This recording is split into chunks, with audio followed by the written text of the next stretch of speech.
আজকের রেসিপি ডিমের অমলেট দিয়ে মসুর ডাল। তার জন্য কড়াই সর্ষের তেল গরম করে শুকনো লঙ্কা তেজপাতা ফোড়ন ভেজে নিয়েছি। ফোড়ন ভাজা হয়ে গেলে কয়েক কোয়া রসুন ভেজে নেব। রসুনটাও ভাজা হয়ে গেছে, দিয়ে দেবো একটা বড় সাইজের পেঁয়াজ কুচি। পেঁয়াজটা হালকা নাড়াচাড়া করে ভেজে নেব।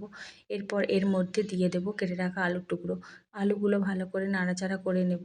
আলু নাড়াচাড়া করে নিয়েছি, এর মধ্যে দিয়ে দেবো লবণ ও হলুদ। লবণ হলুদ দিয়ে আলুটা সুন্দর করে ভেজে নেব। আলু ভাজা হতে থাক।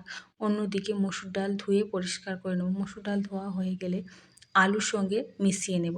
আলু ও মসুর ডাল ভালো করে মিশিয়ে নিয়ে এর মধ্যে দিয়ে দেবো আদা বাটা, ধনে গুঁড়ো, জিরে গুঁড়ো, লঙ্কার গুঁড়ো ও হলুদ গুঁড়ো ও সামান্য জল দিয়ে মশলাটা আলু ও মসুর ডালের সঙ্গে ভালো করে কষিয়ে নেব। আলু মসুর ডালের সঙ্গে মশলা ভালো করে কষানো হয়ে গেছে, দিয়ে দেবো ঝোলের জন্য পরিমাণ মতো জল ও স্বাদের জন্য লবণ।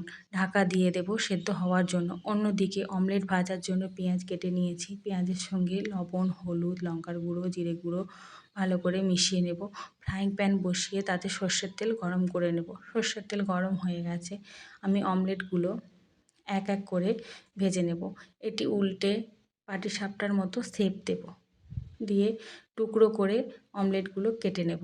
অমলেট ভাজা হয়ে গেছে, একটি প্লেটের মধ্যে তুলে রাখবো। অন্যদিকে মসুর ডাল আলুও আমার সেদ্ধ হয়ে গেছে।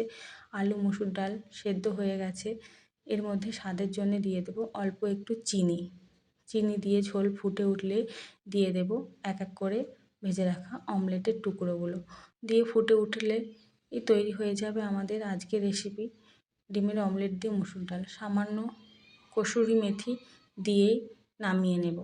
এটি ভাত ও রুটির সঙ্গে খেতে খুব সুন্দর লাগে এবং এক পদেই আপনার ভাতের থালা পুরো খালি হয়ে যাবে। রেসিপি কেমন লাগলো কমেন্ট বক্সে অবশ্যই জানাবেন।